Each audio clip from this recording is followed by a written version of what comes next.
Welcome to Inspiration and Transformation from the Banks of the Ganga with Sadhvi Bhagawati Saraswati, an American sannyasi living at the Parmarth Niketan ashram in Rishikesh, India.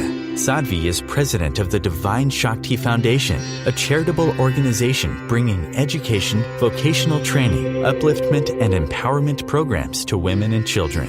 Sadhvi is also Secretary General of the Global Interfaith Wash Alliance and Director of the world-famous International Yoga Festival. Join the musings of an American sannyasi as Sadhvi shares the wisdom and teachings of her guru, His Holiness Pujya Swami Chidanand Saraswatiji.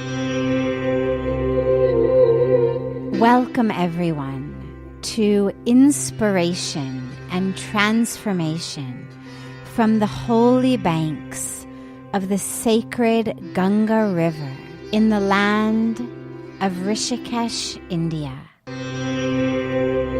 I'm in a relationship with someone who I accurately know is unhealthy for me, but I'm not able to give it up. How do we gather the strength to let go of someone whom you have been with for so long and loved so much?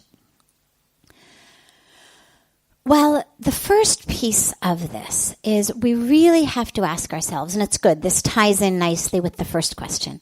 We really have to ask ourselves, what do we mean by being unhealthy for me?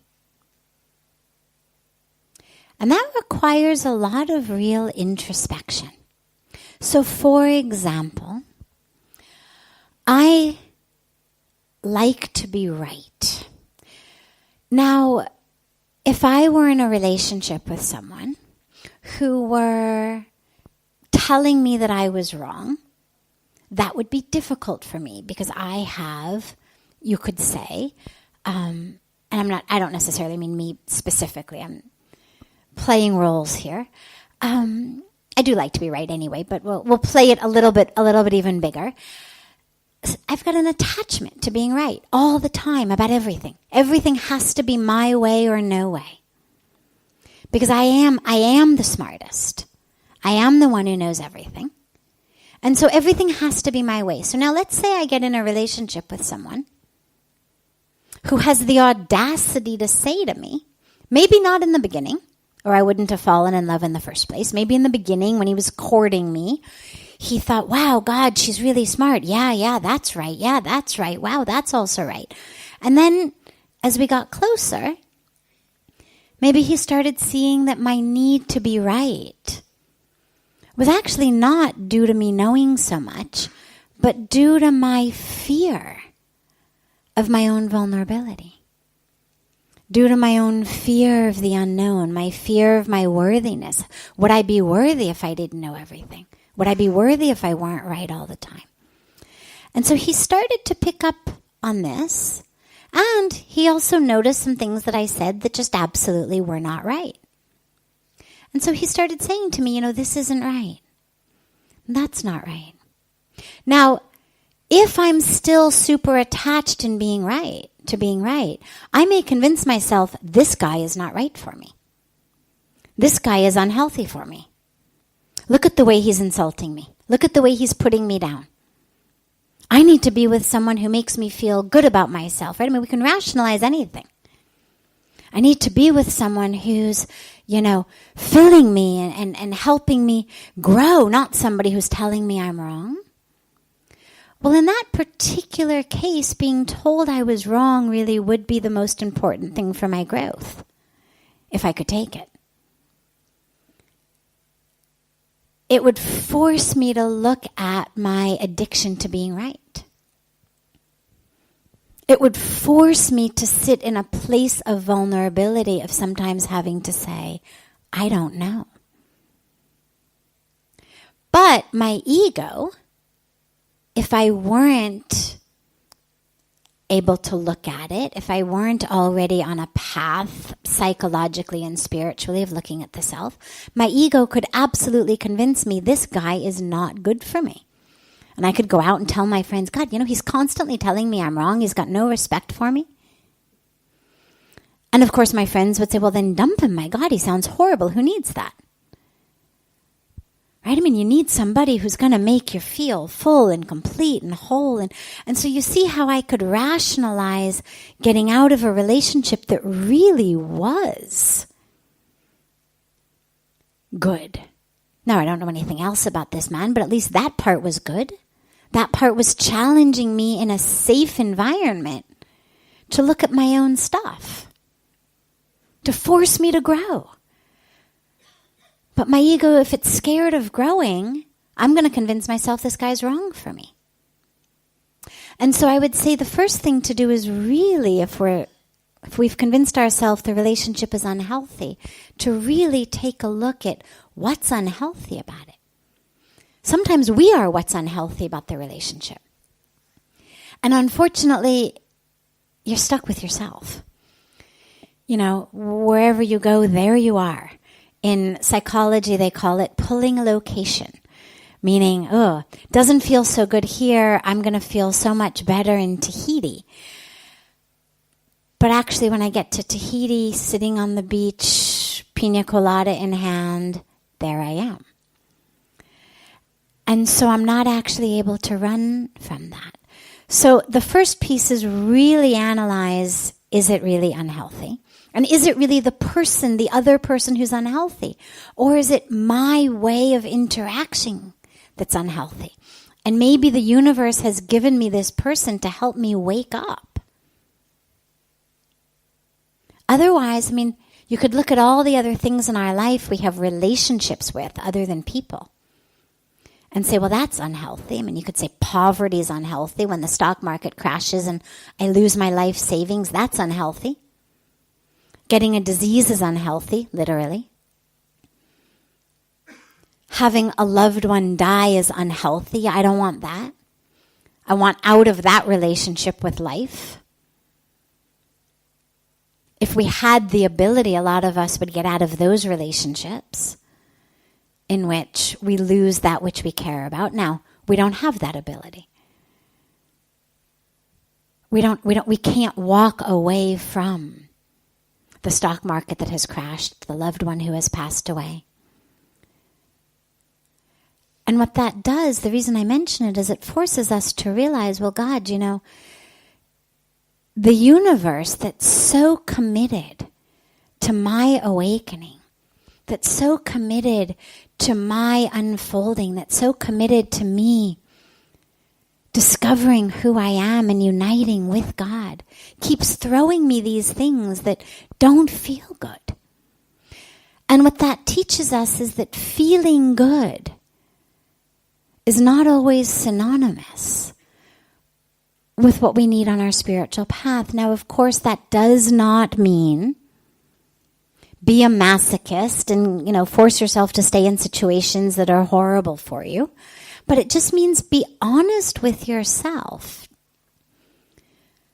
and really check within about what is it I'm walking away from. And might this not actually simply be an opportunity that the universe has given me for personal growth? And I'm passing it away. You know, Puja Swamiji gives a beautiful saying of Lakshmiji, who's considered to be the goddess of wealth and prosperity. He says, you know, sometimes Lakshmiji comes to tilak us, means to, you know, to bless us, to put the tilak on our head, but we've turned our face in the other direction. So the goddess is there, but we've turned our face in the other direction. And so I would say for the first aspect of this, make sure that you're not turning your face away from actually that which is supposed to be on your plate right now. If it really is unhealthy, if it's undeniably unhealthy, for example, you're being abused emotionally, physically, sexually, in any way. In any way you're being abused, it's unhealthy, get out. Or if there are other ways that you know you're being manipulated, you're being made to feel small, you're being, whatever it may be, that you really, really know is a situation you cannot grow in. Well, that's where we have the courage to walk away from it. But those situations are much, much rarer than most of us think. Pujya Swamiji also says frequently, he says, leaving is losing. If you've been given a situation, you've been given it for a reason. But these days, so many of us have become so habituated to sort of instant gratification. Drive-through food and ATM machines. You need money, you stick your card in, you get money, you drive around a window, you get food. You need something, you go online in 30 seconds now on your phone, Amazon, it's here the next day, sometimes the same day. Soon they'll have drones. You'll think it basically. And some smart something you're wearing will know that you're thinking it and will connect with Amazon or whoever is working at that time, and the drone will drop it in your lap. So we've become so habituated to getting everything immediately. Having so many options. Don't like this one? Okay, take this one. Don't like that? Take this. The world literally has opened up to us over the last couple decades. Literally in a way unprecedented in history. But along with that fantastic opening of the world has become this belief that somehow there's something better than what we have. If I just look a little harder, that website, this shopping site, this one, that dating site, this, whatever it may be that I'm looking for,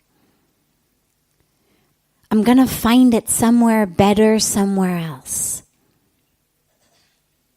And it's really important that we not let the marketing of technology seep into the beat of our hearts and change how we move through our relationships in the world.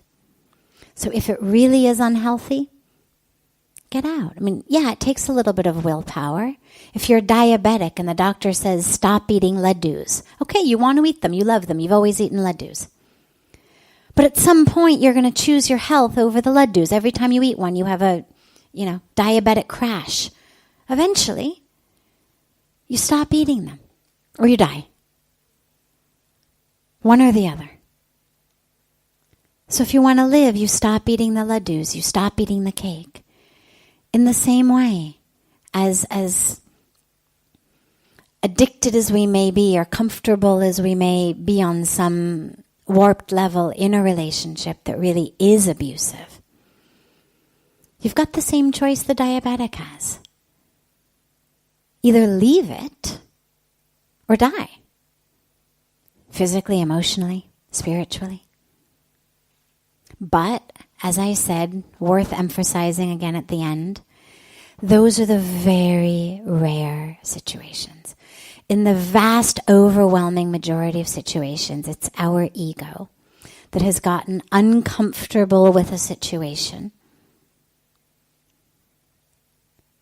and therefore has convinced us that it is unhealthy for us, simply because it doesn't feel good with my current ego identification. So be careful of those, because then otherwise you just spend your life running from relationship to relationship to relationship. You're listening to OTR-FM, part of the IOM radio network. Being a radio host on IOM FM allows you to build your show on a rich platform with the power of the internet to fulfill your outreach goals and connect with a very specialized and global online audience, unlimited by time and distance. OMTimes Radio will provide you with web relevance, a recognizable conscious brand, and with the standard of excellence that has accompanied every single Circle of Hearts Radio is a sanctuary on the airwaves. Join me, Grandmother Elia, in the circle on Sunday 2 p.m. Eastern as I share information to both enlighten and nourish your soul. Hi, This is Christina Ricci with RAIN. Every 2 minutes, another American is sexually assaulted. If you or someone you know has been sexually assaulted, you are not alone. Help is just a call or click away through the National Sexual Assault Hotline. Please call 1-800-656-HOPE, that's HOPE, or visit RAIN.org, that's RAINN.org. Brought to you by RAIN and this station. Welcome back to Inspiration and Transformation. I'm so glad to have you all back here with me. The right time to begin a spiritual path is right now. Right now. A better time is yesterday, but unfortunately we can't do that. An even better time would have been last year. But since we can't do that either, the very best time that we actually still have any control over is right now. Right now. There is absolutely nothing in our lives that cannot or should not coexist with our spiritual path. There is nothing in our life that you could legitimately say, I need to do this first, and then I'm going to be spiritual. Unless what you wanted to do first was just live a completely mindless, hedonistic life, and you said, wait, let me just, eat as much as I can eat, drink as much as I can drink, have sex with as many people as I can, absolutely just be as reckless and mindless as I possibly can be. That wouldn't go so well with spirituality. It would be very difficult to simultaneously continue to live that life as you embarked on a spiritual path. So if you were attached to that life for any reason, you would have to put off your spiritual practice. Because the minute that you started really meditating, that you started introspecting, that you started connecting spiritually,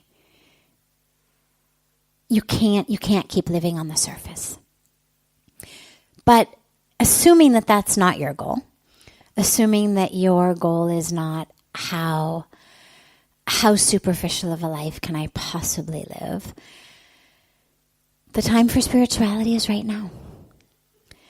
Everything else is what we do. Spirituality is who you are. And so it would be like saying, what would be the right time to be a man? So, well, I am a man. I have a job, I have family, I have this, but you're a man doing those things. There's no contraindications between that. There's no contradictions between that. The man is who you are, also on a very superficial level. Spirituality is much deeper, but at least on a certain level, it's who you are. And as that man, you're going into your job. As that man, you're going into a marriage. As that man, you're having a family.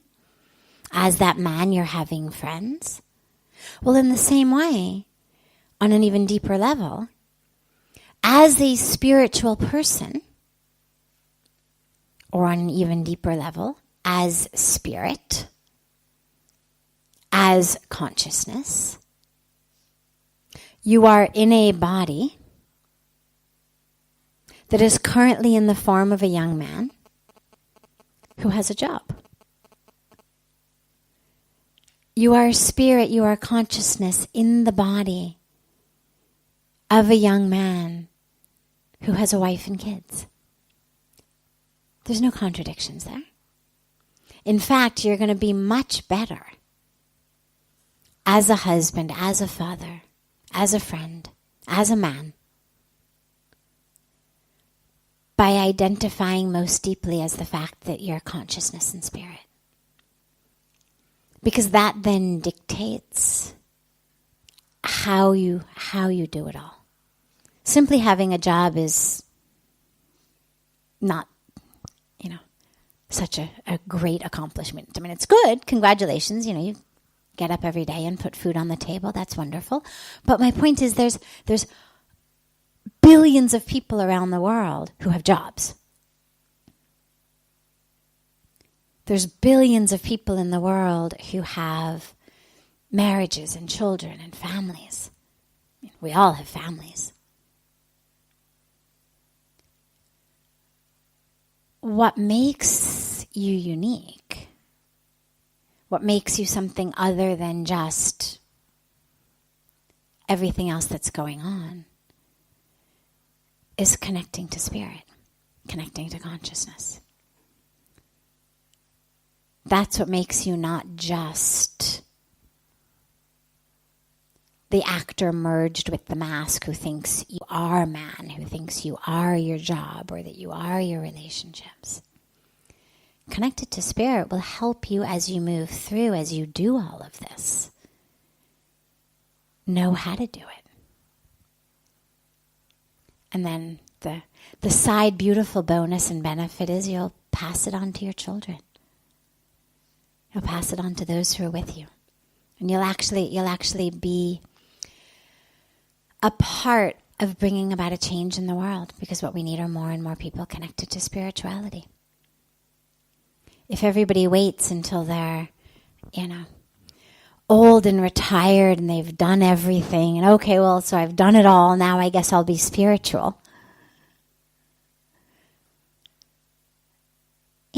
Good for them. At least they've got, they've figured it out still at some point before the deathbed. But wouldn't it be so much nicer to have that all along? It's like my favorite psychology experiment that I always talk about, of the students who were given this task of watching the basketball game. And the experiment was the researchers took all of these subjects and they said, okay, your job is you're going to watch this 6-minute basketball game. And there's a red team and a white team. And you're going to count their baskets, how many baskets each team made. End of the 6-minute game, they were each given a questionnaire. How many baskets did the red team make? They all answered correctly. How many baskets did the white team make? They all answered correctly. Third question, which was really the part of the point of the experiment. Third question said, did you notice anything else? And more than 50% of them said no. And now it turns out that halfway through this basketball game, into the center of the court, an enormous gorilla, a person dressed as an enormous gorilla, came onto the middle of the basketball court and started dancing, occupying the full camera frame that was videoing the basketball game. For 30 seconds, this gorilla danced. And more than half the students missed it. Now, you could say they weren't paying attention. But clearly they were paying attention because they all counted the number of baskets properly. They hadn't blinked, they hadn't sneezed, they hadn't looked away, they hadn't had a nap, because otherwise they would have miscounted baskets. They got all the baskets, missed the gorilla. And the reason they missed it was, and this was what the study was looking at, it wasn't what they were told to look for. They had been given very clear instructions. This is a basketball game. Count the baskets. And they did it. And nobody said to them, by the way, make sure you don't miss the gorilla. If they had also been given that as a task, nobody would have missed it. They would have all been waiting, gorilla, gorilla, gorilla, when's it going to come? Even if they had simply been told, and by the way, there is something else. By the way, this isn't what it's about. Can't tell you what it's about, but just keep your eyes open. If they even had been given that much, they would have seen it. And I share this so frequently, and particularly right now, because this is what happens with life. We're told, okay, here's your job. Your job is get a good education, have a job, get married, raise a family. make money, put your kids in good schools, do these things, fulfill your responsibilities. But nobody ever says, and by the way, there's something else. And so a huge number of people never know there was something else. Maybe on their deathbed, maybe at the moment that death comes, there's a glimmer. I don't know. Some of them get it once they've done everything else. There are no more baskets to count. The game is over. I'm staring at a blank court. Okay, now maybe I can notice the gorilla.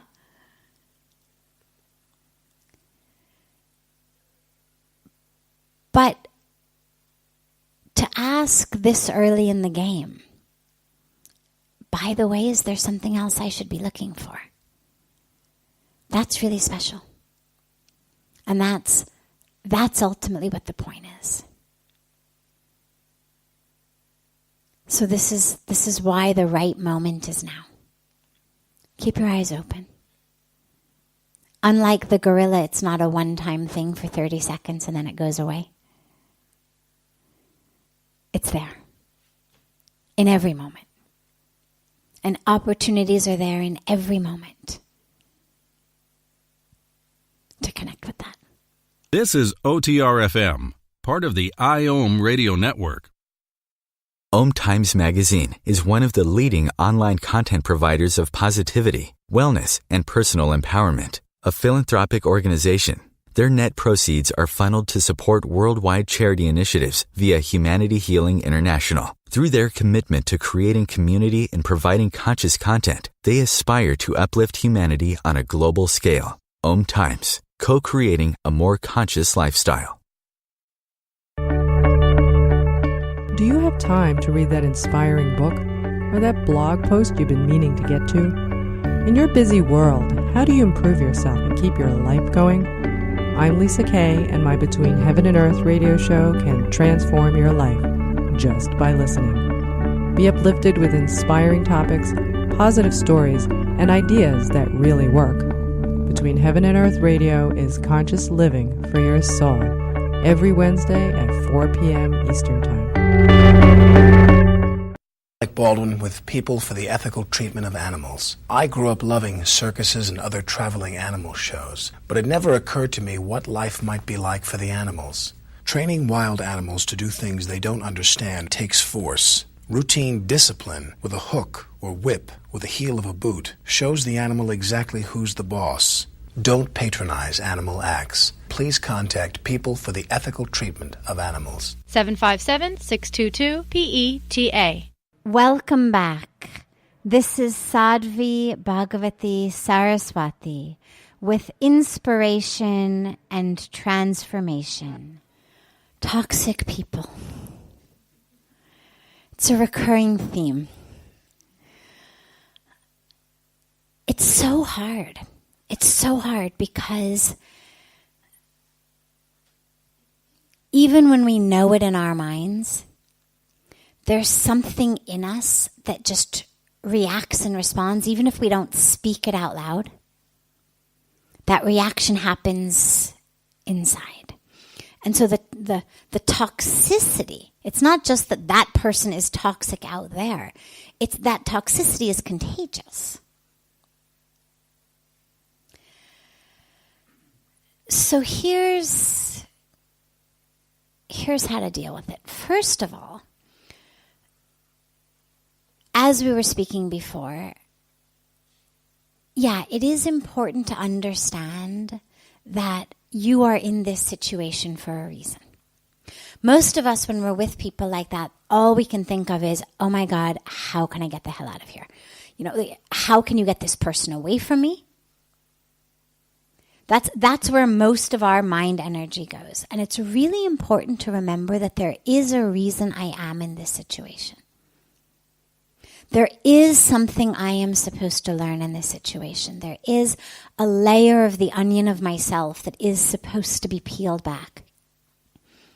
Petals of the flower of myself that are supposed to open. I mean, whatever analogy works for you. But there is a reason that I'm here. And the ultimate goal is not just how can I get out as quickly as possible. So the first step is to sink within, really to get to our own core, our own source, our own center. That's not the reactiveness on the surface. You know, if you look at the ocean, it's like the waves are on the surface. The surface is what gets impacted by high tide, low tide, full moon, whatnot. But the depth of the ocean stays the same, unaffected. And so it's important to be able to sink down and connect with that depth. Otherwise, you spend your life, you know, like a ping pong ball, kind of being bounced around from toxic person to toxic person to toxic situation, because there are a lot of them. And, you know, you may feel okay when you're with good people and not okay when you're with these people, but the life then literally just becomes like, you know, ping pong ball or a ball in a pinball machine even that just gets, you know, somebody else pulls and lets it go, and where it ends up, who knows. And that's what happens when how I feel is dependent upon what you're doing.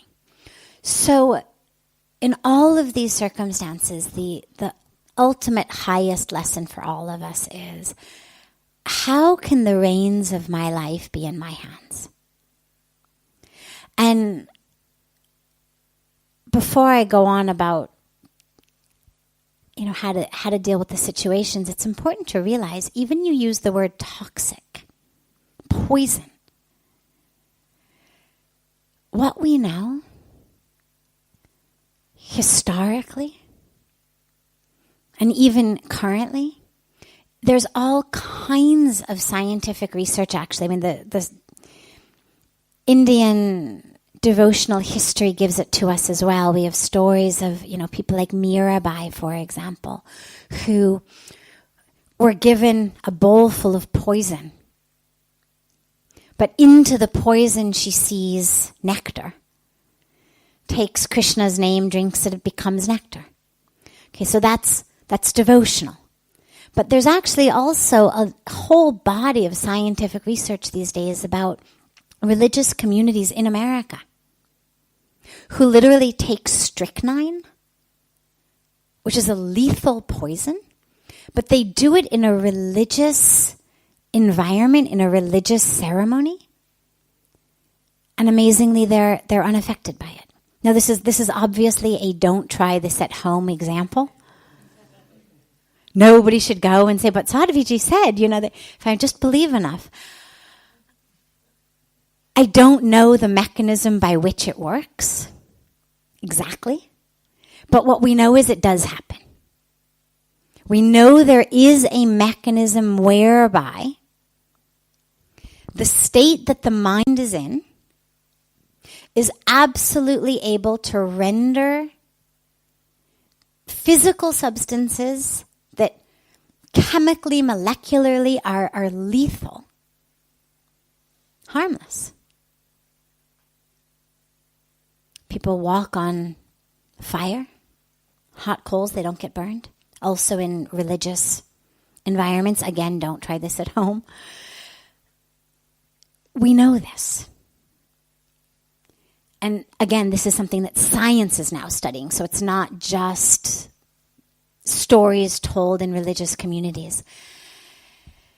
And I bring that up because when we're in the environment of people who are toxic, it's very easy for us to really believe that the problem is entirely that person.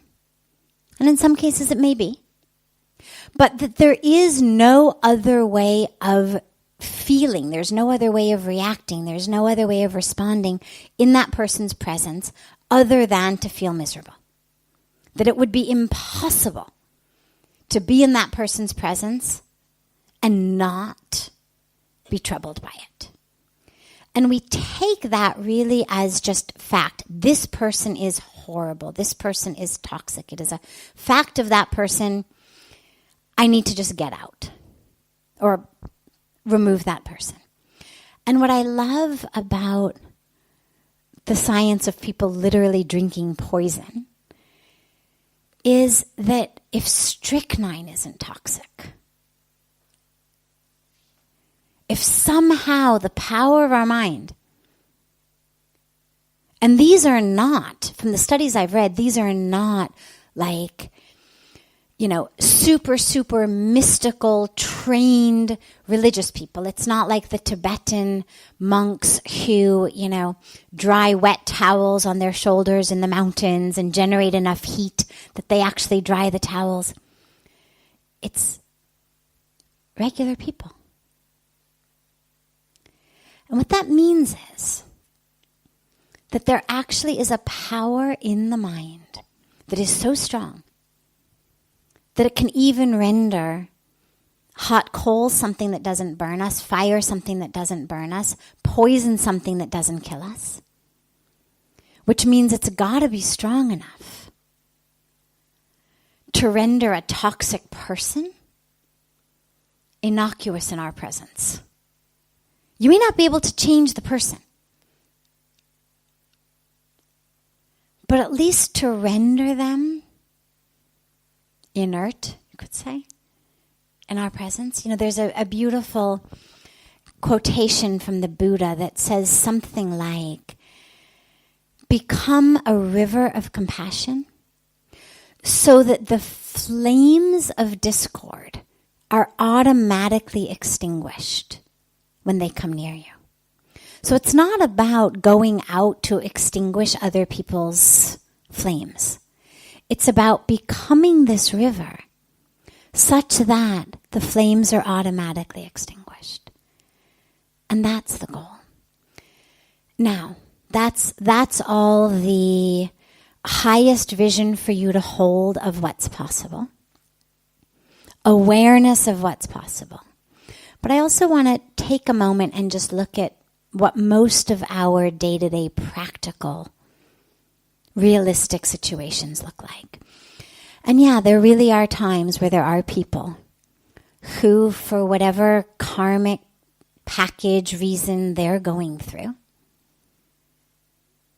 are toxic. And are people who literally, it would be like if I had tuberculosis and I were coughing and coughing and coughing and coughing. I might not mean badly. I might be a good person at heart. You could still feel compassion for me in your heart. But being physically near me would actually be putting your life at a risk. And extricating yourself from the situation to prevent coming down with tuberculosis should not be seen as a sign of weakness. You shouldn't feel like, God, if I just were spiritual enough, if I just were compassionate enough, I would be able to stay there with her and somehow be immune to the tuberculosis. Well, maybe you are. If I were in a room of 50 people, okay, probably not all 50 of them would come down with TB, but a large number of them would. The question is that a risk you want to take? So if you have to extricate yourself from a situation with a particular person, don't feel badly about yourself about it. Recognize it as a way of having to take care of yourself. Obviously, in an ideal world, the inner power is so strong within you that person can be all the poison they want to be, but it doesn't actually impact you. And yeah, that is the highest level to get to. And this is where we have scientifically, historically, scripturally, spiritually, these examples given to us. Why? To remind us the power of ourself. That we're not just victims of that which we drink, that which people cough on us, that which, is in the energy around us. There's also power within us that can transform that. Power within us. So call upon that power as much as you can. But if you really feel that there's nothing you can do, and it's just harming you, then you need to extricate yourself from the situation and protect yourself. But what I would do before I did that was I would, especially since when you began the question, you said it was a close family member.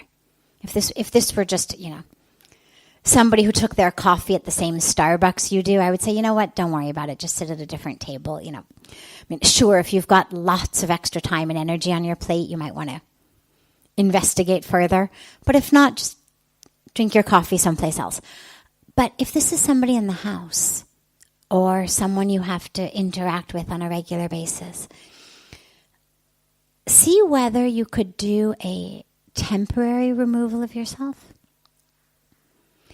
into somewhere that helped you develop an inner practice that were strong enough to be able to go back and neutralize that toxicity. And obviously not with saying, oh my God, you are so hideous, I've got to go now do a whole 10-day of Vipassana retreat, to settle myself so I can come back and deal with you. Not like that. But just so that we know, I'm going to increase my own Shakti. I'm going to increase my own ability to generate such healing that it neutralizes all of that toxicity. And nothing's static. So if it's a person who's toxic, they're continuing to change, as we all are. They may seem to you like they're not changing, but I guarantee they're changing. Now, they could be getting worse. It's also a possibility. Not everything gets better with time. But they're definitely changing. And who you are and how you are is also playing a role in them. The same way how they are plays a role in how you feel. In the same way how you are plays a role in how they feel. And so we're impacting each other. So see whether you can impact in such a way that it neutralizes the toxins. And if not, and you've really tried everything, the Bhagavad Gita gives us the perfect example of this. Yes, there are times when, literally or metaphorically, there has to be a war.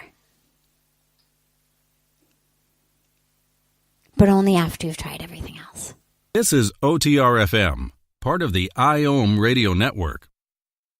OMTimes magazine is one of the leading online content providers of positivity, wellness, and personal empowerment. A philanthropic organization, their net proceeds are funneled to support worldwide charity initiatives via Humanity Healing International. Through their commitment to creating community and providing conscious content, they aspire to uplift humanity on a global scale. OMTimes, co-creating a more conscious lifestyle.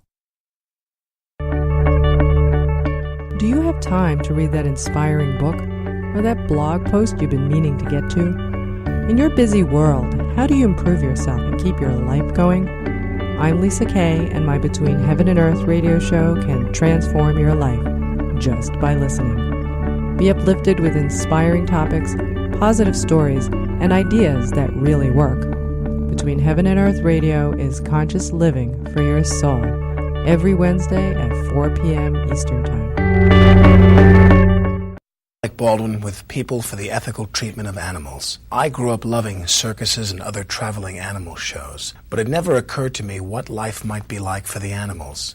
Training wild animals to do things they don't understand takes force. Routine discipline with a hook or whip with the heel of a boot shows the animal exactly who's the boss. Don't patronize animal acts. Please contact People for the Ethical Treatment of Animals. 757-622-PETA. Welcome back. This is Sadhvi Bhagawati Saraswati with inspiration and transformation. We were speaking about our emotions, and particularly anger, as that which keeps us from being in peace, and how to connect with ourselves deep inside and not to be a victim to the rise and the fall of our emotions. And so as we were just leaving to go to Aarti, the question was asked, well, so when I feel anger, what do I do about it then? And so I said, okay, we'll start with that right when we come back.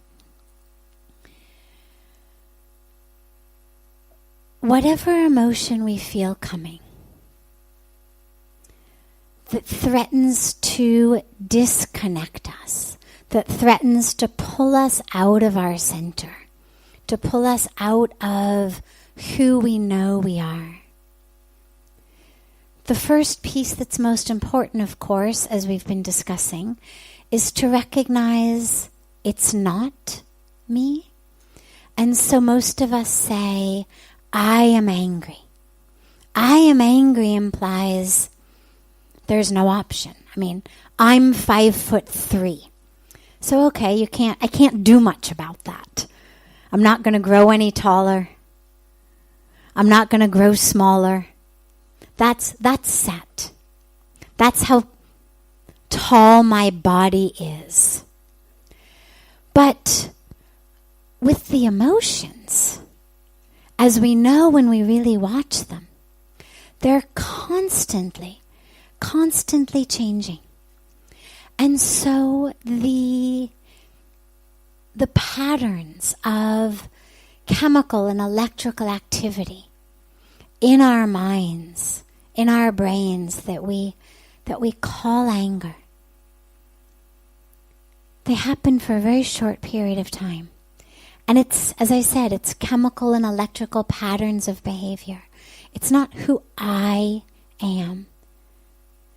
And one of the ways to be sure of that is, 10 minutes ago, before I was angry, who was I?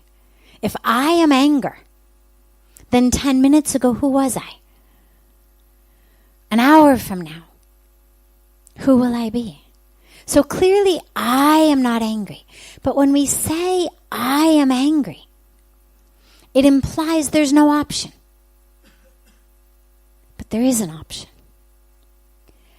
Anger is a wave. Emotions of all sorts are waves. And they have a power of their own, the way that a wave has a power of its own.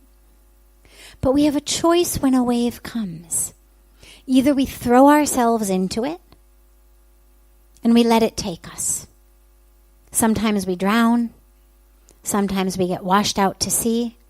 Sometimes we find ourselves face down on the sand with a mouthful of sand suffocating. But there's another option with waves. There's several other options with waves. One option is we stay out of the ocean. We watch it. We watch the wave come. We watch it recede. That's what you could talk about being the witness. Watching that wave of anger come. Ah, there's anger coming. Okay.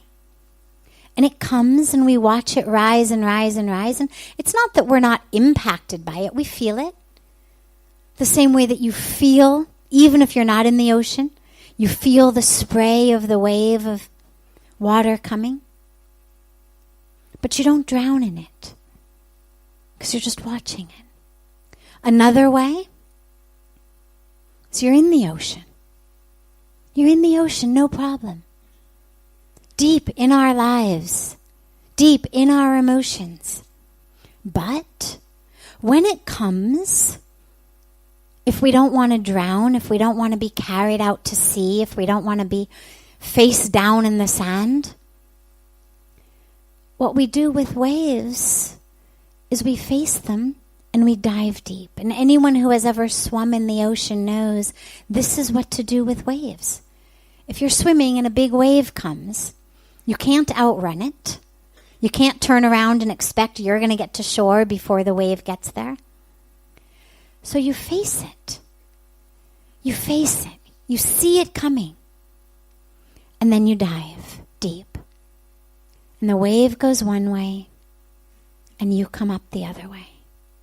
And so when anger comes, you could imagine two different options for yourself. One option is just the watcher, the witness.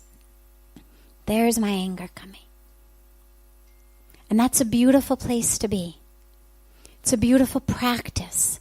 This is why so many of the meditation practices and techniques teach us how to be the witness. How can we watch waves of anger come? Watch waves of frustration come. Watch waves of desperation come. Watch waves of jealousy come. Watch waves of grief come. But we're sitting on the shore and we watch them.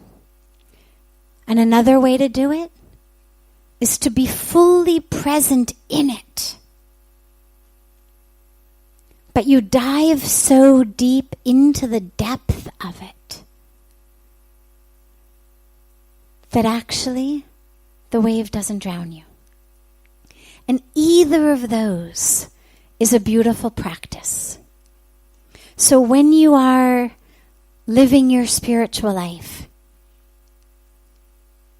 when you meditate, when you do yoga, when you try to bring meditation and yoga into your day-to-day life, cultivate this witness practice. Can you watch yourself? And you can begin, it's hard to begin with something like anger, because anger tends to grab us. So you begin with something like eating or walking. Can you watch yourself eat? Instead of being the one who's devouring all the food, can you watch yourself eat? Yeah, no, you can eventually, but not immediately. It's hard. Can you watch yourself work? Instead of being the one getting frustrated, can you watch yourself be the worker? Can you watch yourself walk? So we begin with things that are somewhat easier. It's like if you're going to learn to swim, you can't really jump in the deep end. I mean, there are some people who teach swimming like that, but you need to be sure to have a very, very qualified, expert swim instructor. The spiritual equivalent would be the guru. So, yeah, if you've got a guru present right nearby, jump in the deep end. But in our day-to-day practice, in our day-to-day lives, we begin slowly. So if I can watch myself eat and watch myself walk and watch myself work, I'm going to cultivate the ability to watch myself start to get angry. And when I can watch it, then I'm the one in control, not the anger. Otherwise, the anger takes me. It becomes the ruler. I become the one swept up in the wave, like a leaf. I go where anger goes. So we cultivate that. And we also cultivate in our lives, because it's beautiful to also be in the ocean. The solution to waves is not always stay out of the ocean. It's also beautiful to be able to experience. We're humans, and humans have emotions. We love, we long, we grieve. And these are all beautiful aspects of the spectrum of human life.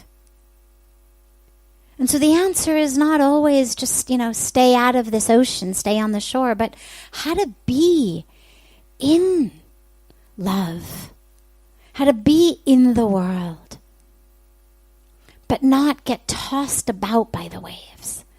And the way to do that is dive deep.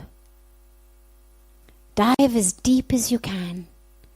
So yeah, there are waves in the world, but they won't impact you. Because you'll be so deep in your experience that the waves are only on the surface. This brings to a close this hour of inspiration and transformation. Thank you so much for joining me. I'm so glad to be together with you all each week. And I look forward to being together again next Thursday, same time, on OMTimes Radio.